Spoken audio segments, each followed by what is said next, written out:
بسم اللہ الرحمن الرحیم۔ درس قرآن کے آج ایک نئے ٹاپک کے ساتھ، ایک نئے پارے اور یعنی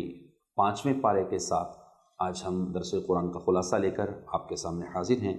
انشاءاللہ عز و جل 5ویں پارے میں سورہ نساء کی بہت اہم آیات سے خلاصہ تفسیر ہم سماعت کریں گے۔ مکمل ایپیسوڈ کے لیے ہمارے ساتھ رہیے، توجہ سے سماعت کیجیے۔ انتہائی اہم موضوعات پر آج کے درس قرآن میں انشاءاللہ گفتگو ہوگی۔ قرآن مجید فرقان حمید 5ویں پارے کی ابتدا میں رب کائنات ارشاد فرماتا ہے والمحصنات من النساء الا ما ملکت ایمانکم کتاب اللہ علیکم واحل لکم وراء ذالکم۔ ارشاد باری تعالیٰ ہے اور شوہر والی عورتیں تم پر حرام ہیں۔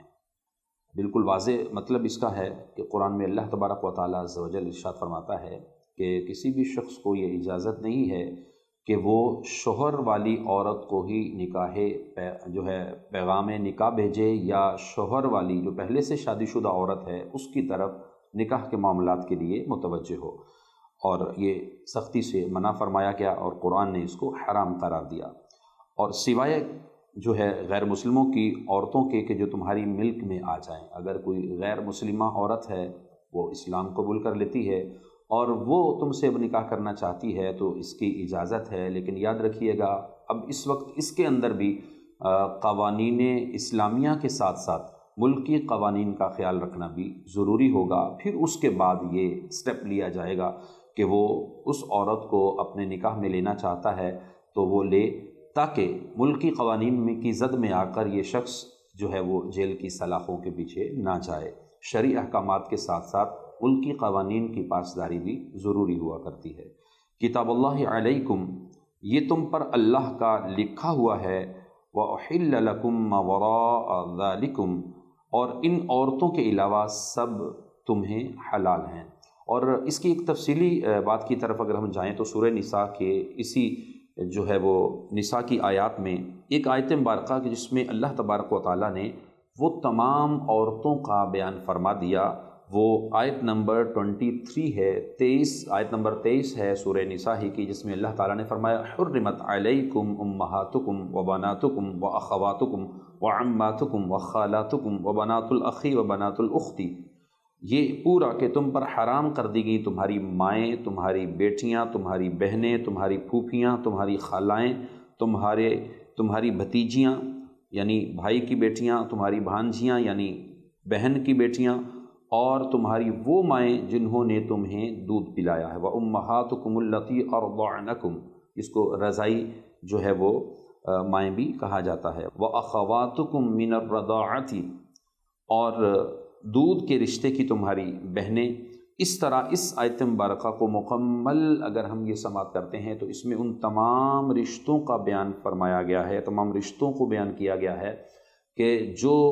ایک مرد پر یا ایک عورت پر وہ مرد جو حرام ہیں، ان تمام کی تفصیل اس کے اندر موجود ہے۔ تو اس مکمل آیت مبارکہ کو بھی تفسیر کے ساتھ، ترجمے کے ساتھ، تفہیم کے ساتھ اس کو نہ صرف سمجھ لینا چاہیے بلکہ اس کو بار بار پڑھ کر مرد و عورت کو اپنی فیملی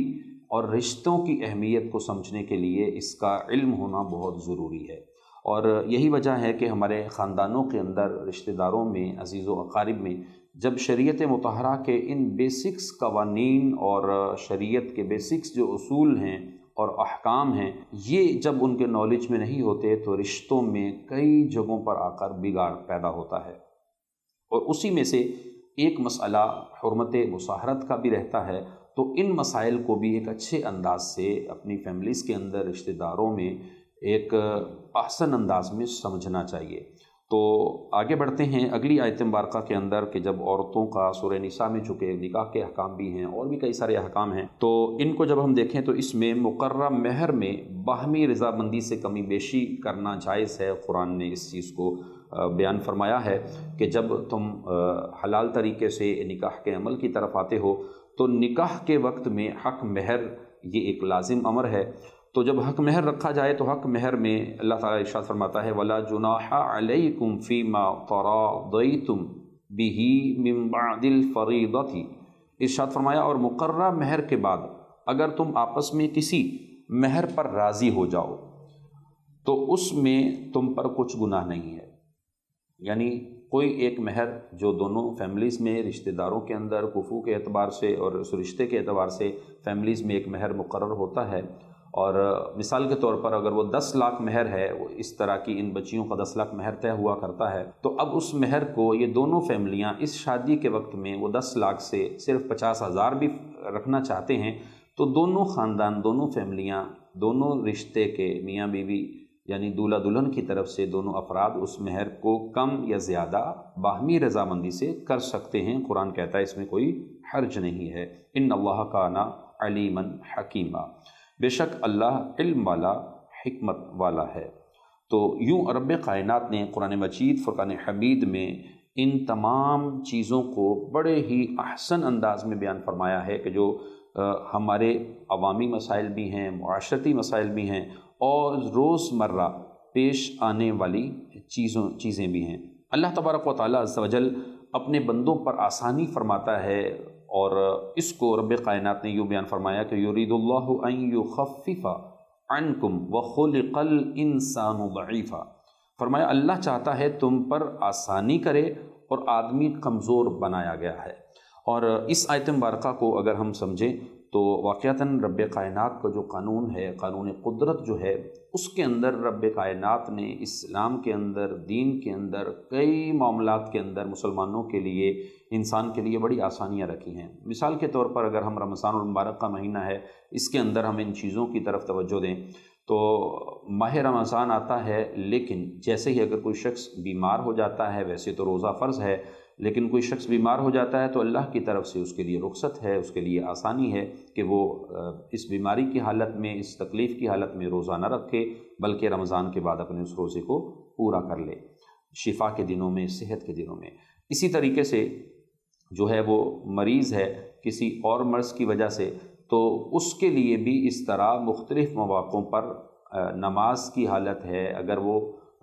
کھڑے ہو کر نہیں پڑھ سکتا، بیٹھ کر پڑھ لے، اور وہ عذر واقعتاً ایسا ہے، اسی طرح وہ بیٹھ کر نہیں پڑھ سکتا، لیٹ کر پڑھ لے، تو اس طرح شریعت مطہرہ نے انسان کے لیے اس طرح کی آسانیاں بھی، اور اس کی اس کمزوری اور اس تکلیف کی بنا پر اس کے لیے اس امر کو آسان رکھا ہے۔ تو رب کائنات نے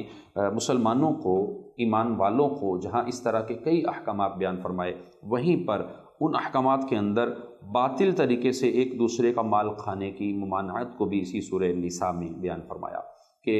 اللہ ارشاد فرماتا ہے یا ایھا الذین آمنوا لا تأکلوا اموالکم بینکم بالباطل، ارشاد فرمایا اے ایمان والو، باطل طریقے سے آپس میں ایک دوسرے کے مال نہ کھاؤ۔ یہاں باطل طریقے سے مراد وہ طریقہ ہے جس سے مال حاصل کرنا شریعت میں حرام قرار دیا گیا، جیسے رشوت لے کر لوگ مال جو ہے وہ لے لیتے ہیں، کسی کا مال غصب کر لیتے ہیں، چوری کر لیتے ہیں، جوئے سے اس کا مال لے لیتے ہیں، سود کے ذریعے سے مال حاصل کرتے ہیں، جھوٹی قسم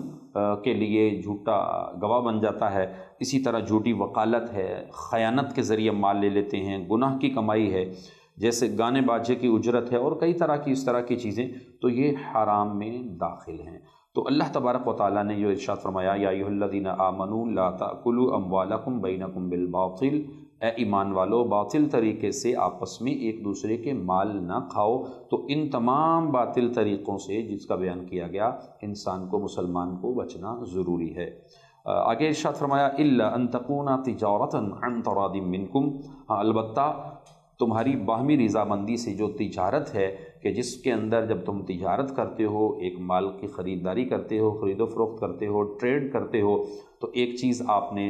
1,00,000 روپے کی خریدی ہے، اب اس کو 1,20,000 میں آپ بیچتے ہو، 1,10,000 میں بیچتے ہو، تو یہ جو اوپر آپ نفع لیتے ہو، یہ تجارت ہے، یہ آپ کا ایک بزنس اور ٹریڈ ہے، اس کی اجازت دی گئی، اس کے ذریعے سے آپ کر سکتے ہو، لیکن سود کے ذریعے سے نہیں کر سکتے، مال نہیں لے سکتے، رشوت کے ذریعے سے مال نہیں لے سکتے، یہ اللہ نے منع فرمایا، اور رب کائنات کی طرف سے اس کا سختی سے جو ہے وہ ناپسند بھی کیا گیا اور حرام اس کو قرار دیا گیا۔ اسی طرح اگلی آیات کی طرف جائیں تو اللہ تعالیٰ عز و جل نے کبیرہ گناہوں سے بچنے کی فضیلت کو بیان کیا گیا، اور کبیرہ گناہوں سے بچنے کی ترغیب موجود ہے۔ فرمایا کہ ان تجتنبوا کبائر ما تنہون عنہ نکفر عنکم سیئاتکم وندخلکم مدخلا کریما، اگر کبیرہ گناہوں سے بچتے رہو جس سے تمہیں منع کیا جاتا ہے۔ رب کائنات جن سے تمہیں منع کرتا ہے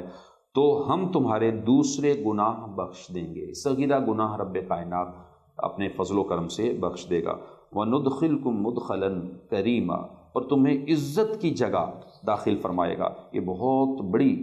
رب کائنات کی بشارت ہے، ایک اس بندے کے لیے فضیلت ہے کہ اگر وہ کبیرہ گناہوں سے بچے گا تو رب کائنات اس کے لیے صغیرہ گناہوں کو معاف فرما کے ایک بہترین مقام، بہترین جگہ جنت اس کے لیے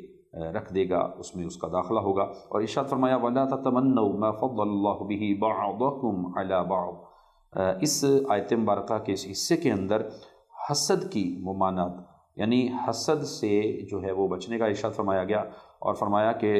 اور تم اس چیز کی تمنا نہ کرو جس سے اللہ نے تم میں ایک کو دوسرے پر فضیلت دی ہے، یعنی حسد کرنے سے منع کیا گیا۔ کسی کی اچھی دکان دیکھو، اچھا بزنس دیکھو، حسن و جمال دیکھو، اس کے پاس اعلیٰ نعمتیں دیکھو، تو یہ نہیں کر سکتے کہ تم اس نعمتوں پر جو ہے وہ حسد شروع کر دو، بلکہ یہاں پر ایک اور امر، ایک اور حکم، اور وہ قرآن مجید فرقان حمید کے اندر اور اسی طرح رسول اللہ صلی اللہ علیہ وسلم کی مبارک تعلیمات سے ہمیں ملتا ہے۔ وہ عمل کیا ہے کہ رشک کر سکتے ہیں کہ یا اللہ تو نے اس کو دیا ہے، مولا اس کو اور عطا فرما، اور اپنے خزانوں سے مجھے بھی عطا فرما۔ رشک کریں گے تو رب کائنات جو نعمتیں اس کے پاس ہیں، اللہ اور زیادہ نعمتیں تمہیں بھی عطا فرمائے گا۔ اور مزید اگلی چیزوں کی طرف ہم جائیں تو اسی پارے کے اندر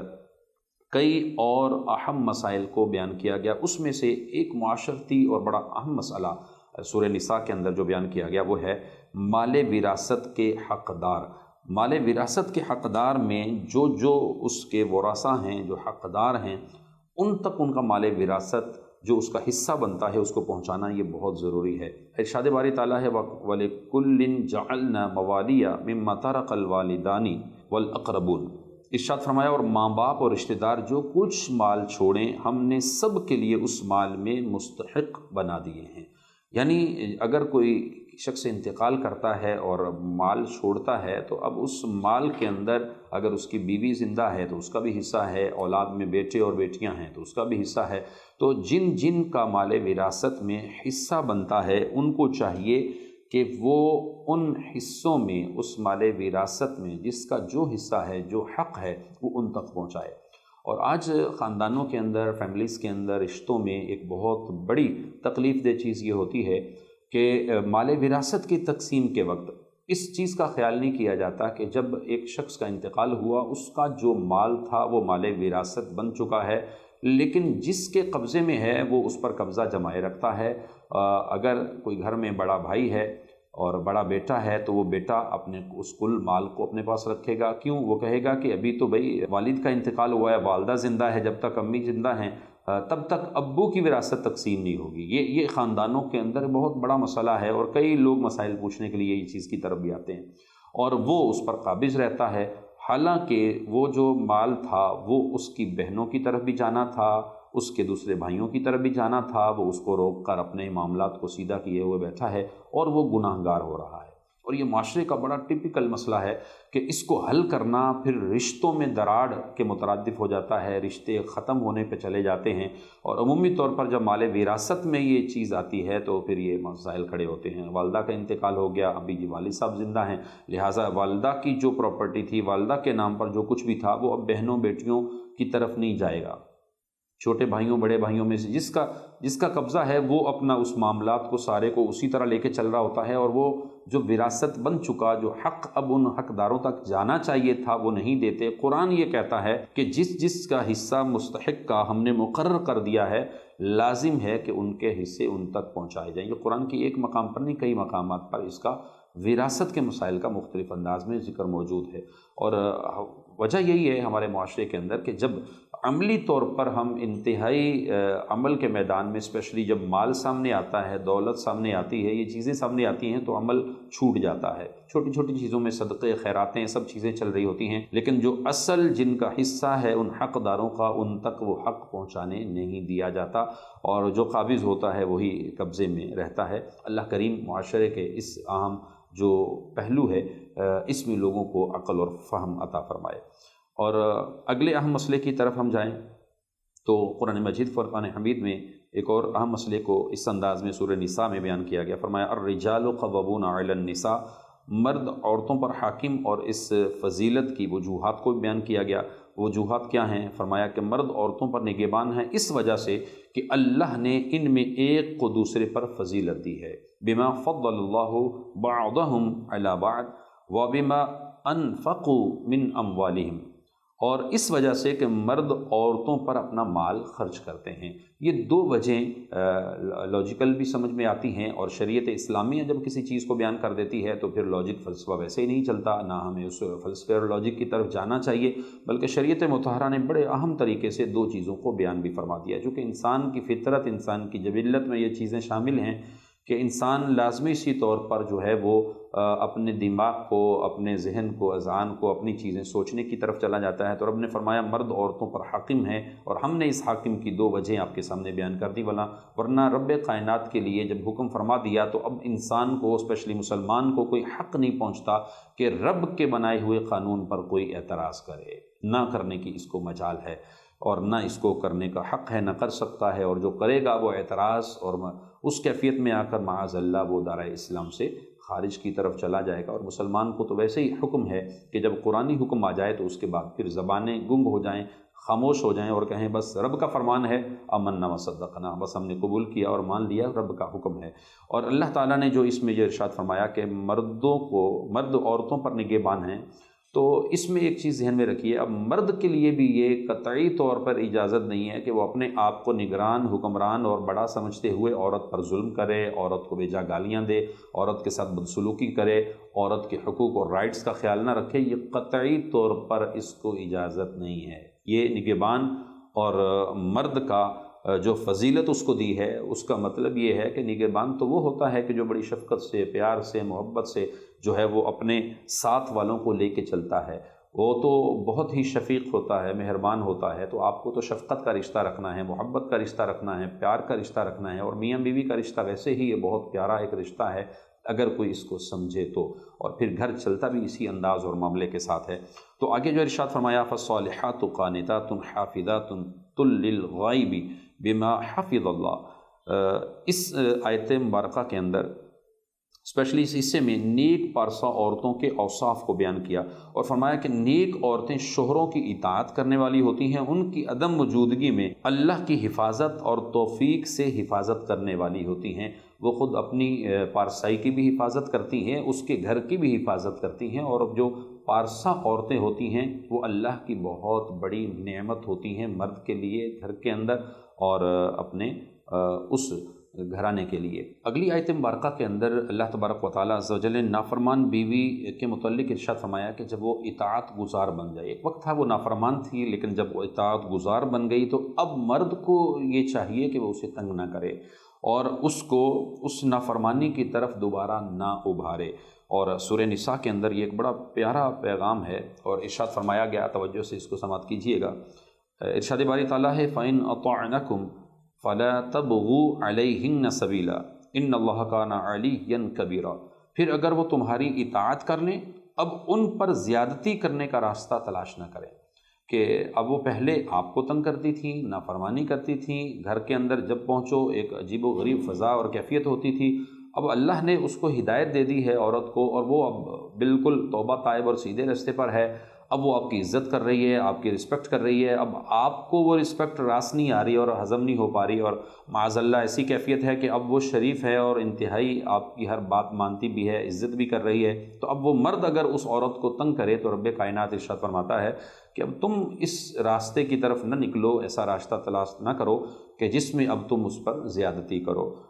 بے شک اللہ بہت بلند اور بڑا ہے۔ رب کائنات تو سب کچھ جانتا ہے، کیونکہ رب تعالیٰ عز و جل نے ہی اس انسان کو پیدا کیا، اور انسان کی فطرت کو رب سب سے زیادہ سمجھنے والا اور اس کے اعمال اور معاملات کو جاننے والا ہے۔ اگلی آیت مبارکہ کے اندر ایک اور اہم مسئلے کو بیان فرمایا گیا، فرمایا نافرمان بیوی کی اصلاح نہ ہو سکے تو میاں بیوی کے قریبی رشتہ دار مسئلے کا حل نکالیں اور اس کو کس طرح حل کیا جائے۔ قرآن اس کو بڑے ہی احسن انداز میں بیان کرتا ہے کہ جب ایک شادی ہوئی جوڑا ہے، اس کی آپس میں دونوں میاں بیوی کے معاملات نہ چل پائے، حتیٰ کہ وہ نافرمانی اور کیفیت اس حد تک چلی گئی کہ بیوی اس کے اندر قصوروار ہے یا اس رشتے کو وہ رشتہ آگے نہیں چل پا رہا، تو ایسی صورت کے اندر فرمایا وَإِنْ خِفْتُمْ شِقَاقَ بَيْنِهِمَا فَابْعَثُوا حَكَمًا مِّنْ أَهْلِهِ وَحَكَمًا مِّنْ أَهْلِهَا، اور اگر تم کو میاں بیوی کے جھگڑے کا خوف ہو تو ایک منصف مرد کے گھر والوں کی طرف سے بھیجو اور ایک منصف عورت کے گھر والوں کی طرف سے بھیجو۔ إِن يُرِيدَا إِصْلَاحًا يُوَفِّقِ اللَّهُ بَيْنَهُمَا، یہ دونوں اگر صلح کرانا چاہیں گے تو اللہ ان کے درمیان اتفاق پیدا کر دے گا، یعنی یہ دونوں بھی کوشش کریں صلح کرانا چاہیں۔ ان اللہ کان علیما خبیرا، بے شک اللہ خوب جاننے والا اور خبردار ہے کہ کون قصوروار ہے، کون گنہگار ہے، کون جو ہے وہ اس رشتے کو ختم کرنا چاہتا ہے، کون اس رشتے کو بچانا چاہتا ہے۔ رب تو سب جانتا ہے، لیکن رب نے ایک حکم یہ بیان فرمایا کہ ان دونوں رشتہ داروں میں، دونوں خاندانوں میں، ایک اس کی طرف سے لڑکی کی طرف سے ہو جائے، ایک لڑکے والوں کی طرف سے ہو جائے، اور اس کو اصلاح کی طرف لے جانا چاہے، کوشش کریں یہ رشتہ بچ جائے۔ اور آج معاشرے کے اندر اس معاملے میں ایک بڑی ہی بے توقیری کا انداز ہے کہ بلکہ معاذ اللہ لوگ اس حد تک جاتے ہیں کہ رشتوں کو ختم کروانے کے در پہ ہوتے ہیں، چغلیاں کریں گے، غیبتیں کریں گے، اور آج طلاق کا جو ریشو بڑھ چکا ہے اور رشتے اور گھروں کے اندر جو سکون ختم ہوا ہے، اس کی ایک سب سے بڑی وجہ وہ نااہل، نالائق اور غیر ذمہ دار رشتہ دار ہیں کہ جو اپنے گھر کو نہیں سمجھتے بلکہ دوسرے گھر کے اندر ایک فتنہ کھڑا کرنے کے لیے چغلیوں کا بازار گرم کرتے ہیں، غیبتوں کا بازار گرم کرتے ہیں، باتوں کو 2 سے 4 بنا کر بیان کرتے ہیں۔ حالانکہ شریعت اسلامیہ تو یہ کہتی ہے کہ منصف جو ہے وہ کھڑے کرو، دونوں طرف سے اچھے انصاف کرنے والے کھڑے کرو، اور وہ دونوں کوشش کریں سلو کروانے کی۔ اور یہاں سلو کروانے کی بجائے ایک بات ہوتی ہے، 10 لوگ اس بات کو گھما کر ایک غلط انداز میں بیان کرتے ہیں۔ جو گھر بس سکتا تھا، جو گھر جڑا رہ سکتا تھا، جو خاندان جڑے رہ سکتے تھے، جو فیملیز آپس میں جڑ سکتی تھیں، ان کو تباہی کے دہانے پر لا کر کھڑا کر دیا جاتا ہے۔ اور ایک اور بڑی اہم بات جو سمجھنے کی ہے، آج خاندانوں کے اندر اگر ہم اس چیز کو دیکھیں تو سورہ نساء ہمارے ان مسائل کو بڑے آسان انداز میں بیان کرتی ہے کہ رشتوں کا جو عمل ہے پہلے ہی معاشرے کے معاشرتی مسائل کی وجہ سے اتنا خطرناک ہو چکا کہ شریعت اسلامیہ تو یہ کہتی ہے کہ جیسے ہی لڑکا لڑکی بالغ ہو جائیں، جوان ہو جائیں، ان کی شادیاں کر دی جائیں۔ اور ہمارے ہاں ہوتا کیا ہے کہ 12، 15، 18 سال کی عمر میں شادی تو دور کی بات، ہم ٹھیک ہے ہم قوانین اسلامی کے ساتھ ساتھ قوانین ممالک پر بھی عمل کرتے ہیں، اور 18 سال کی عمر اگر آپ کے لاء میں ہے، 18 سال کی عمر بھی انف ہے۔ اب اس عمر کے بعد 18 کے بعد یا 18 اور 19 میں لڑکا لڑکی کی شادی ہو جانی چاہیے۔ ہوتا کیا ہے ہمارے ہاں خاندانوں کے اندر کہ وہ عمر بڑھتے بڑھتے، جس میں ایک مولڈ عمر ہوتی ہے، فلیکسیبل عمر ہوتی ہے کہ اس کے اندر بندے کی سوچ میں تبدیلی آ سکتی ہے، اس کی گروتھ میں تبدیلی آتی ہے، وہ چیزوں کو بدل سکتا ہے۔ اب وہ بڑھتے بڑھتے بڑھتے 30 سال کی عمر میں پہنچ چکا، اب تک ہمارا ہے 32 سال کی عمر میں اب تک ہمارا ہے، کماری ہے، لڑکی شادی کی طرف نہیں گئے، اور حتیٰ کہ 35 سال 40 سال کی عمر میں جا کر اب یہ شادی کر رہے ہیں۔ اور اس کا نقصان ایک سائیکالوجیکل اگر ہم اس کو دیکھیں، اور فزیکلی تو بہت ساری چیزیں ڈیمیج ہو چکی ہوتی ہیں، لیکن اس کے ساتھ ساتھ ایک نفسیاتی اثرات جو اس پر مرتب ہو رہے ہوتے ہیں، ان کا نقصان کیا ہوتا ہے، وہ یہ کہ وہ اپنی عمر کے ساتھ ساتھ اپنے معاملات میں اتنا پختہ اور پکا ہوتا چلا جا رہا ہوتا ہے کہ جب وہ 35-40 سال کی عمر میں پہنچتا ہے تو اپنی بات کو حرف آخر سمجھنے لگتا ہے۔ وہ اپنی لائف کو ایک بہت بڑا حصہ گزار چکا ہوتا ہے اور سمجھتا ہے میں بہت تجربہ کار آدمی ہوں، اور پھر اس کے بعد جب وہ 2 میاں بیوی جب وہ رشتہ کے بندھن میں بنتے ہیں تو وہ دونوں ہی اپنے آپ کو عقل قل سمجھتے ہیں، اور پھر اس عمر میں پہنچنے کے بعد وہ بہت زیادہ غلطیوں کی طرف جاتے ہیں، اور پھر وہاں سے جو ہے وہ طلاق کے ریشو بھی بڑھتے ہیں اور مسائل بھی بڑھتے ہیں، خاندانی اور معاشرتی مسائل کھڑے ہوتے ہیں۔ تو ہمیں ان چیزوں کو سمجھنا چاہیے۔ اللہ تبارک و تعالیٰ عز و جل نے قرآن مجید فرقان حمید میں اور رسول اللہ صلی اللہ علیہ وسلم کی تعلیمات کی روشنی میں اگر ہم ان کو سمجھیں تو رشتوں کی جو عمریں بیان کی گئی ہیں، وہ عمریں بلوغت کے فوراً بعد رشتوں کا طے پا جانا، شادی کا ہو جانا، اور پھر اس کے بعد خاندانی معاملات کا شروع ہو جانا ہی افضل تھا۔ لیکن اب اس افضل امر کو چھوڑ کر جب 30-35 سال کی عمر میں شادیاں ہوتی ہیں 30-35 سال کی عمر میں جب وہ شادیاں ہوتی ہیں تو پھر وہ ایک ایسی عمر میں ہوتے ہیں کہ اس وقت دونوں طرف سے ایک ضد بڑھ چکی ہوتی ہے، اور اپنے آپ کو پختہ سمجھنے کا وہ عمل ان کو بیرا روی کی طرف بھی بسا اوقات لے جا رہا ہوتا ہے، اور معاشرے میں طلاقوں کا ریشو بڑھتا ہے اور بہت ساری چیزیں اس میں سامنے آتی ہیں۔ اللہ کریم جو ہے وہ معاشرتی مسائل میں مسلمانوں کو اسپیشلی سمجھ کر قرآنی احکامات اور حدیث مبارکہ کو سمجھ کر عمل کی توفیق عطا فرمائے۔ اگلا جو ٹاپک اور موضوع اس کے اندر بیان فرمایا گیا، اللہ تعالیٰ اور بندوں کے حقوق کا اس میں بڑا ہی ایک پیارا انداز بیان کیا گیا۔ فرمایا کہ وَاعْبُدُوا اللَّهَ وَلَا تُشْرِكُوا بِهِ شَيْئًا، اللہ کی عبادت کرو، اس کے ساتھ کسی کو شریک نہ ٹھہراؤ۔ اور فرمایا وَبِالْوَالِدَيْنِ إِحْسَانًا، اور ماں باپ کے ساتھ اچھا سلوک کرو، وَبِذِي الْقُرْبَى وَالْيَتَامَى وَالْمَسَاكِينِ وَالْجَارِ ذِي الْقُرْبَى وَالْجَارِ الْجُنُوبِ وَالصَّاحِبِ بِالْجَنبِ وَابْنِ السَّبِيلِ۔ ارشاد فرمایا کہ رشتہ داروں کے ساتھ، یتیموں، محتاجوں، قریبی پڑوسیوں کے ساتھ، اور دور کے پڑوسی بھی ہوں ان کے ساتھ، اور پاس بیٹھنے والے کے ساتھ، اور مسافر اور اپنے غلام اور ملازموں کے ساتھ بھی اچھا سلوک کرو۔ اور یہاں پر یہ چیزیں مفسرین نے جو بیان فرمائی ہیں کہ بہت ہی اہم ہے کہ ان آیات کا اور ان قرآنی حصوں کا اگر ہم احسن انداز میں سمجھتے ہوئے عملی زندگی کی طرف لے جائیں تو یقین مانیں کسی گھر کے اندر فساد نہیں ہوگا جب ماں باپ کے ساتھ حسن سلوک ہوگا، یتیموں کے ساتھ حسن سلوک ہوگا، اور محتاجوں کے ساتھ اچھا رویہ ہوگا، پڑوسیوں کے ساتھ اچھا رویہ ہوگا، وہ گھر، وہ محلہ، وہ علاقہ سکون بن جائے گا۔ لیکن آج انہی چیزوں میں نافرمانیاں ہیں اور اللہ تعالیٰ کے احکام سے بے روی ہے، جس کی وجہ سے معاشرے کے اندر سکون جو ہے وہ تلاش تو کرتے ہیں، مل نہیں پاتا۔ اللہ کی بارگاہ میں دعا ہے خالق کائنات ہمیں مسائل شرعیہ کو، قرآنی احکامات کو، آیات کو، اور جو درس ہم نے آج سورہ نساء کی آیات سے سنا ہے اس کو سنتے ہوئے، سمجھتے ہوئے عمل کی توفیق عطا فرمائے۔ اور آخر میں ایک بات یہ ضرور عرض کروں گا، کوشش فرمائیں بہنیں بھائی سب لازمی طور پر مکمل سورہ نساء کو ترجمے کے ساتھ، اور اسپیشلی ان آیات کو جن کے اندر خصوصی احکام کا ذکر ہے، ترجمہ اور تفسیر کے ساتھ ایک بار نہیں، دو بار نہیں، کئی بار پڑھیے۔ پڑھنے کے بعد اور رشتہ دار، دوستوں، احباب کو اس کی دعوت دیجیے۔ انشاءاللہ آپ دیکھیں گے تھوڑا تھوڑا بھی قرآن فہمی کا یہ عمل چلتا رہے گا تو انشاءاللہ عزوجل ہمارے گھروں میں نور قرآن آنا شروع ہو جائے گا، قلوب ہمارے منور ہونا شروع ہو جائیں گے۔ رب کائنات کے خاص کرم اور فضل سے دنیا آخرت کی بھلائیاں نصیب ہوں گی۔ وما علینا الا البلاغ المبین۔